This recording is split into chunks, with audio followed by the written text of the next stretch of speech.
வணக்கம் நண்பர்களே, welcome to terrace out. இன்னைக்கு நம்ம இந்த வீடியோல எதை பத்தி பார்க்க போறோம் பார்த்தீங்கன்னா, ஆப் டெவலப்மெண்ட் இம்பார்ட்டன்ட் கொஸ்டின் தான் பார்க்க போறோம். சப்ஜெக்ட் கோடுன்னு பார்த்தீங்கன்னா CCS332. இந்த வீடியோக்குள்ள போறதுக்கு முன்னாடி நம்ம எல்லா வீடியோலயும் சொல்றது தான்.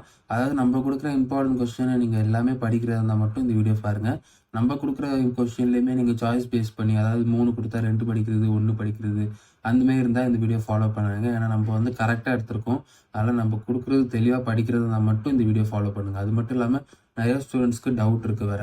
அதாவது நம்ப குடுக்குற கொஸ்டின்ஸ் மட்டும் படிச்சா பாஸ் ஆயிரலாம் மட்டும். நீங்க பாஸ் ஆகுறது மட்டும் இல்ல, நல்ல ஒரு கிரேடே எடுக்கலாம். சரிங்களா? அதனால நீங்க அந்த ஒரு டவுட் உங்களுக்கு கவலையே பட தேவையில்ல. நல்ல ஒரு மார்க் வாங்குறது மட்டும் இல்லாம நல்ல ஒரு கிரேடே எடுக்கலாம்.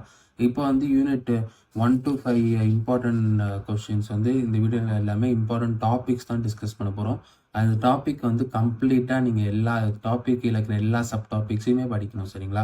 சப் டாபிக்ஸ்னா நான் எத மென்ஷன் பண்றேன் பார்த்தீங்கன்னா, இப்போ ஒரு டாபிக் சொல்றேன்னா, அந்த டாபிக்ல இருக்கிற சப் டாபிக்னா உங்களுக்கு வந்து டெஃபினிஷனு, டயகிராம்ஸு, அட்வான்டேஜ், டிஸ்அட்வான்டேஜ், ஃபியூச்சர்ஸு, பெனிஃபிட்ஸு, அதுக்கப்புறம் உங்களுக்கு ஏதாவது ப்ரொசீஜர்ஸ் இருந்தாலும் சரி, இல்ல வந்து ஏதாவது ப்ரோகிராம்ஸு, இல்ல வந்து உங்களுக்கு ப்ராப்ளம்ஸ் இந்த மாரி அந்த பர்ட்டிகுலர் டாபிக் கீழ எல்லாமே தெளிவா ஃபுல்லா படிக்கிறது தான் சப் டாபிக்ஸ் பண்ணி பேஸ் பண்ணி உங்களுக்கு படிக்கணும்னு சொல்றேன். சரிங்களா?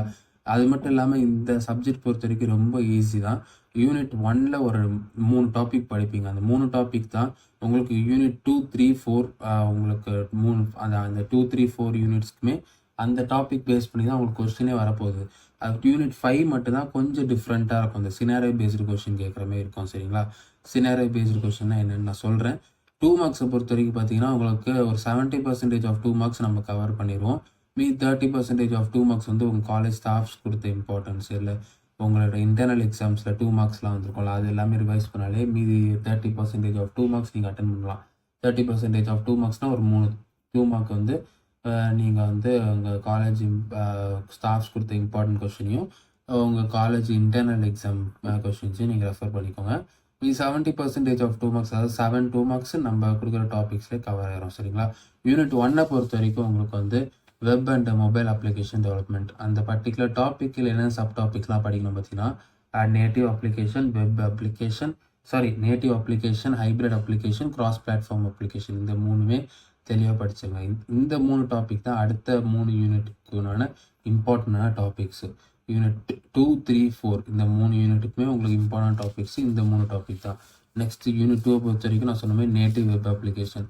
அது கீழ இருக்கிற சப் டாபிக்ஸ் என்னலாம் படிக்கணும் பார்த்தீங்கன்னா, benefits of native web application, scenarios to create native web application, tools for creating native web application, cons for native web application. இதெல்லாம் தான் உங்களுக்கு அது கீழ இருக்கிற சப் டாபிக்ஸ். இதே சப் டாபிக்ஸ் தான் உங்களுக்கு யூனிட் 3ல வந்து ஹைபிரிட் வெப் அப்ளிகேஷன்ஸ்க்கு இதே சேம் சப் டாபிக்ஸ் தான்.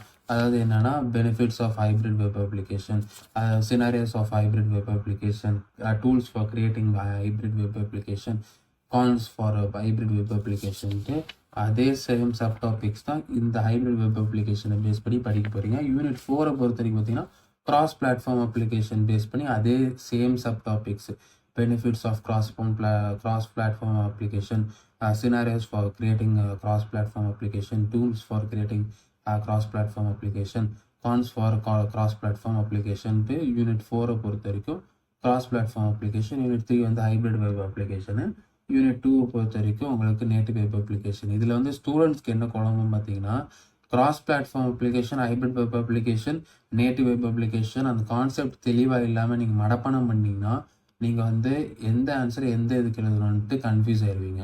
ஏன்னா ஒரு சின்ன சின்ன டிஃப்ரென்ஸ் தான். சரிங்களா? அந்த சின்ன சின்ன டிஃப்ரென்ஸ் தெரியாமல் நீங்கள் மனப்பாடம் பண்ணீங்கன்னா ரொம்ப கன்ஃபியூஸ் பண்ணிடுவீங்க.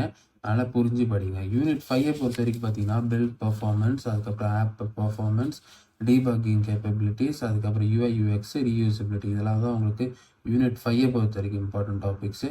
இதில் பார்த்தீங்கன்னா, உங்களுக்கு யூனிட் 5 வந்து சினாரியோ பேஸ்டு கொஸ்டின் கேட்பாங்கன்னு சொன்னேன். அது எப்படின்னா, உங்களுக்கு வந்து அந்த கொஸ்டினே ஒரு 4, 5 லைன் இருக்கும். அந்த கொஸ்டினை நீங்கள் படிக்கும்போது ஒரு சின்ன ஸ்டோரியுமே இருக்கும். சரிங்களா? அந்த கொஸ்டினை நீங்கள் படிக்கிறது 2 வாட்டி ரீட் பண்ணாலே போதும். எந்த ஒரு டாபிக் பேஸ் பண்ணி அந்த கொஸ்டின் கேட்டிருக்காங்களோ, அந்த ஒரு டாபிக் நீங்கள் என்ன படிச்சீங்களோ அதை எழுதினாலே போதும். சரிங்களா? இப்போ ஃபார் எக்ஸாம்பிள் இப்போ வந்து ஒரு கொஸ்டின் வந்து டீபக்கிங் கேப்பபிலிட்டிஸ் பேஸ் பண்ணி ஒரு கொஸ்டின் 5 லைன் படிக்கும்போது உங்களுக்கு டீபக்கிங் கேப்பபிலிட்டிஸ் உங்களுக்கு தோணுதுன்னா, அந்த பர்ட்டிகுலர் கொஸ்டின் சினாரியோக்கு ஏற்ற மாரி அந்த டீபக்கிங் கேப்பபிலிட்டிஸ் நீங்கள் படிச்சிருப்பீங்க தெரியுமா? அத வந்து நீங்க அந்த பர்ட்டிகுலர் கொஸ்டினுக்கு ஏத்த மாரி நீங்க ஆன்சர் பண்ணணும் சரிங்களா? ரொம்ப ஈஸி தான். Scenario based question. அதனால அது வந்து எக்ஸ்ட்ரா நீங்க ஃபோக்கஸ் பண்ணணுன்ற அவசியம் இல்ல. நான் குடுத்துருக்க டாபிக்ஸ் மட்டும் அந்த டாபிக் என்னன்ட்டு புரிஞ்சு படிச்சாலே போதும். ஸோ இதுதான் உங்களுக்கு யூனிட் 1 to 5 இம்பார்ட்டன்ட் டாபிக்ஸு. உங்களுக்கு இதுதான் இது சொல்லணும்னு நெனச்சேன். இந்த வீடியோ உங்களுக்கு யூஸ்ஃபுல்லா இருந்தா உங்க ஃப்ரெண்ட்ஸ்க்கும் ஷேர் பண்ணுங்க. நம்ம சேனல்ல நம்ம சப்போர்ட் பண்ண நெனச்சா நம்ம சேனல சப்ஸ்கிரைப் பண்ணி சப்போர்ட் பண்ணலாம். நம்ம சேனலுக்கு நீங்க மெம்பர் கூட ஆகி சப்போர்ட் பண்ணலாம். நன்றி.